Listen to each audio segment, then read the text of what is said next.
여러분, 고대 그리스라고 하면 어떤 이미지가 떠오르세요? 아마 무적의 전사 스파르타를 먼저 생각하실 겁니다.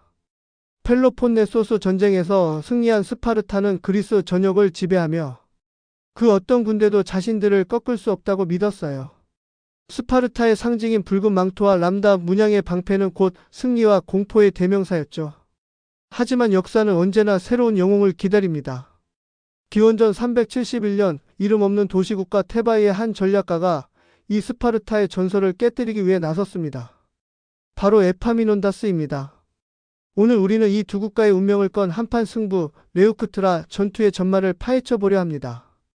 이 이야기는 단순한 전쟁의 기록이 아니라 수세기 동안 이어져 온 전통을 뛰어넘는 혁신적인 사고가 어떻게 역사를 바꿀 수 있었는지 보여주는 위대한 서사입니다.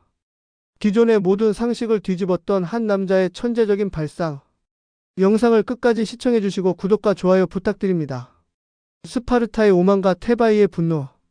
레우크트라 전투를 이해하려면 먼저 당시의 시대적 배경을 알아야 해요. 펠로폰네소스 전쟁에서 승리한 스파르타는 그리스의 맹주가 되었습니다. 그들은 다른 도시 국가들의 내정에 간섭하고 자신들의 방식대로 통치를 강요했죠. 특히 테바이는 스파르타의 끊임없는 간섭과 압제에 시달려야 했습니다. 스파르타는 테바이의 성체를 점령하고 친스파르타 정권을 세우는 등 노골적인 압박을 가했습니다. 테바이 시민들의 분노는 점점 커져갔어요. 하지만 스파르타의 막강한 군사력 앞에서 저항은 불가능해 보였습니다. 스파르타군은 12열 종대의 팔랑크스를 중심으로 한 전통적인 전술에 능했고, 특히 스파르타 시민으로 구성된 정예 병사들은 그 용맹함과 투철한 규율로 유명했습니다. 모든 그리스인들은 스파르타와의 정면 대결은 자살 행위라고 생각했죠. 하지만 테바이에는 숨겨진 두 명의 영웅이 있었습니다. 바로 탁월한 전략가 에파미논다스와 용맹한 장군 펠로피다스입니다. 그들은 스파르타의 압제에 맞서 비밀스럽게 혁명을 계획했고 마침내 스파르타 군을 테바이에서 몰아내는 데 성공합니다. 이 사건 이후 테바이는 그리스의 새로운 강자로 떠오르기 시작했고, 이는 스파르타와의 피할 수 없는 전면전을 예고했습니다. 스파르타의 입장에서는 자신들의 권위에 도전하는 테바이를 묵과할 수 없었기 때문이죠. 에파미논다스의 천재적 전략. 레우크트라 평원에서 스파르타군과 테바이군이 마주했을 때 모두가 스파르타의 압승을 예상했습니다. 스파르타군은 1만 명, 테바이군은 6천 명으로 병력에서도 열세였죠. 하지만 에파미논다스는 단순히 병력의 열세를 극복하려 하지 않았습니다. 그는 수세기 동안 변하지 않았던 스파르타 팔랑크스 전술의 약점을 꿰뚫어 보았습니다. 스파르타 팔랑크스는 보병들이 방패를 들고 밀집 대형으로 전진하는 전술입니다. 이 대형은 전면 방어에는 강력했지만 측면 공격에 취약했습니다.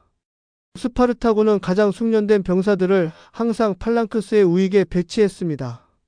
이것은 고대 그리스 전술의 오랜 관례로 모든 병사들이 오른손에 무기를 들고 있었기 때문에 옆 사람의 방패에 의해 보호받지 못하는 자신의 오른쪽 측면을 보호하기 위함이었습니다. 따라서 각 진영의 오른쪽 끝, 즉 우익이 가장 강력한 부대였죠.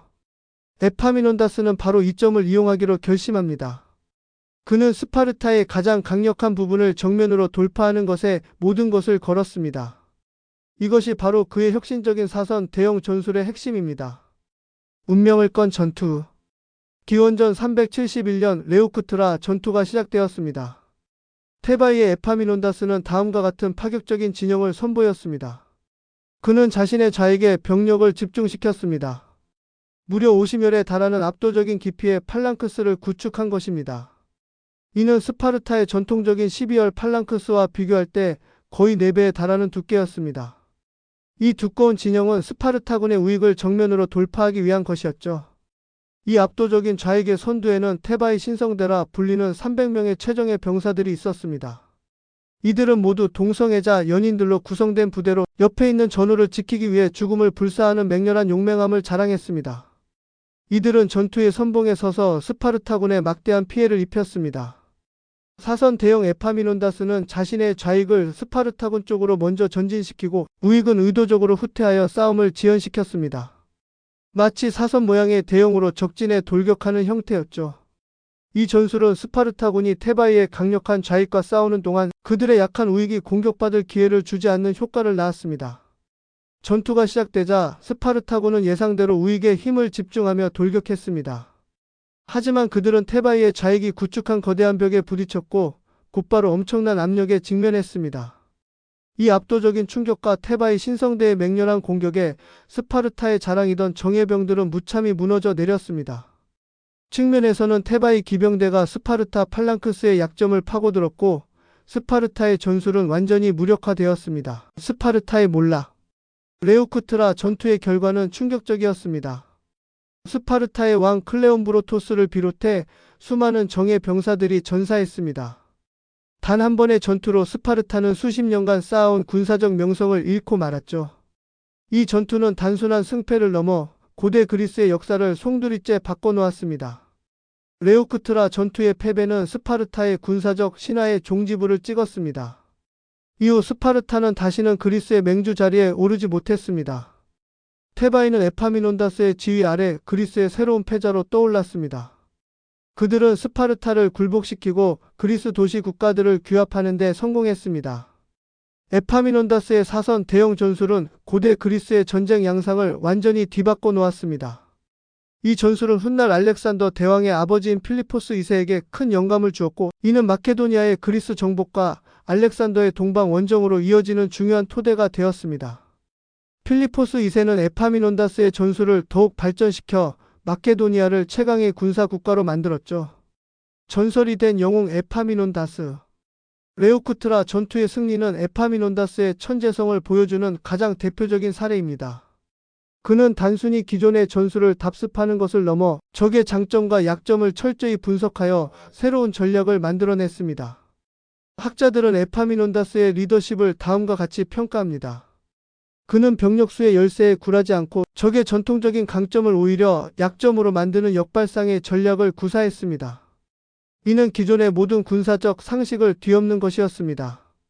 그는 사선 대형이라는 혁신적인 전술을 통해 전쟁의 판도를 바꿨습니다. 이는 훗날 필리포스 2세의 마케도니아 팔랑크스와 알렉산더 대왕의 전술에도 영향을 미치는 군사 역사상 중요한 변곡점이었습니다. 에파미논다스는 단순히 병사들을 희생시키는 것이 아니라 병사들에게 승리에 대한 확신과 동기를 부여했습니다.